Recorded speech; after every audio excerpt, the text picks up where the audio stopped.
politiko. Ngayon, nakita nyo naman nung tinamaan ng bagyo ang Pilipinas sa Bicol.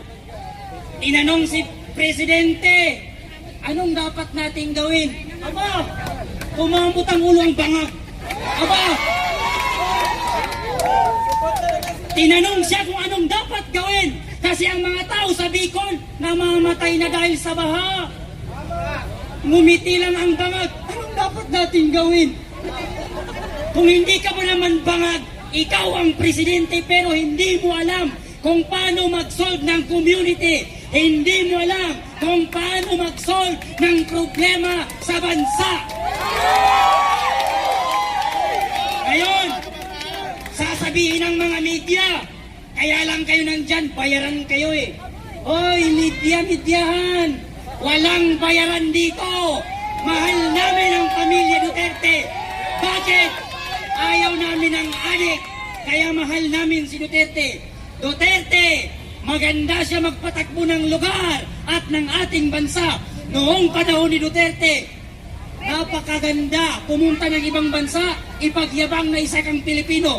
Pero ngayon, nakakahiya na maging isang Pilipino sapagkat meron tayong Pangulong bangag. Noong panahon ni Duterte, yang Manila Bay, puno ng basura. Dumating si Duterte, yang Manila Bay, parang sa ibang bansa na beach. Ang daming namamasyal. Ngayon pumalit si Bangag, parang CR na naman ulit. Panahon ni Duterte, ang mga adik nagsitaguan. Ngayon bumalik ang adik na naman na presidente, lahat ng adik bumalik na naman. Nangampanya si Bongbong Marcos, anong sabi niya? Pag ako ang nanalo, 25 lang ang isang kilong bigas. Naupo ang Bangag, ang bigas ngayon 60, ang Cebu bumaba. Ang pangako niya, bigas ang bababa. Ngayon siya ang naupo, mumahal ang bigas. Grabe naman yan. Ngayon, tignan nyo naman ang mga binoto nating Senado na mga alagad ni Presidente Marcos Bangag Jr.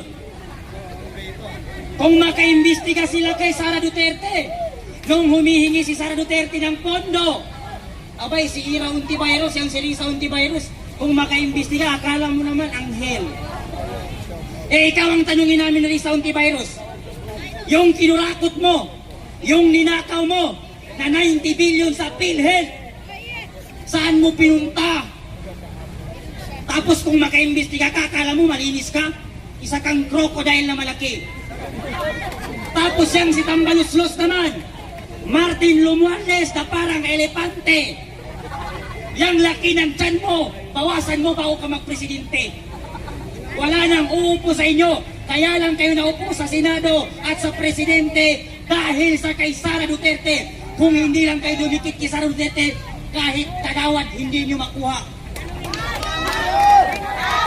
Oo, wala kayong makukuha, wala kayong utang na loob. Yang tatay ni Marcos na si Ferdinand Marcos, ilang presidente ang dumaan, namatay ang tatay mo, hindi nila nailibing kasi ayaw ng taong bayan. Dumating si Duterte sa pagkapangulo, ipinalibing ang tatay mong bangag ka.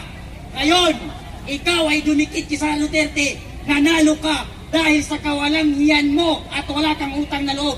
Nung naupo ka, tinrider mo ang pamilya Duterte. Ngayon, lahat ng anti-Duterte, alam nyo na ang meaning yan. Ibig sabihin, adik yan.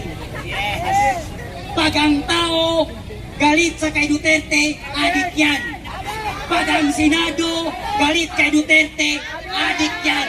Pag ang mga congressman sa representative ng House Committee galit kay Duterte, adik din yan. Kaya lahat ng galit kay Duterte, ayaw kay Duterte, matik na yan, adik yan lahat, pati ang kanilang Pangulo. Diba? Kaya ito ang sigawan namin. Lahat kaming nandirito, galing sa iba't ibang panig sulok ng Pilipinas. Isa lamang ang sigaw namin, Marcos Demonyo! Kung mag-resign ka na, huwag kang magpa-under sa asawa mong parang zombie kung maglakad. Huwag ka rin magpa-handle dyan sa pinsa ng asawa mong parang baboy na si Romualdez. Huwag kang magpa-handle dyan sa asawa mong zombie kung maglakad. Kaya ikaw naman, pag in-interview ka, Bongbong Marcos, yung bunganga mo, ayusin mo. Kasi napaghahalatan kang adik. Kasi pag in-interview ka, ngayon, ipapapatay niyo pa ang aming mahal na Vice Presidente? Nagkakamali kayo dyan. Kahit ialis niyo pa ang mga bodyguard, ang sundalo ng Moro ay handang mag-bodyguard at sumuporta sa kay Duterte at sa anak niya. Kaming mga Muslim, handa kaming magpakamatay para sa pamilya ni Duterte. Dahil dyan, mag-resign na kayong lahat dahil wala kaming mapapala sa inyo. Puro kayo bangag, puro kayo adik, puro kayo bobo.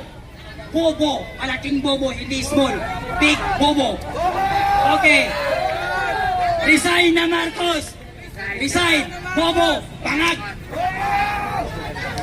Iyon ang nagsalita. Concern lang siya sa kanilang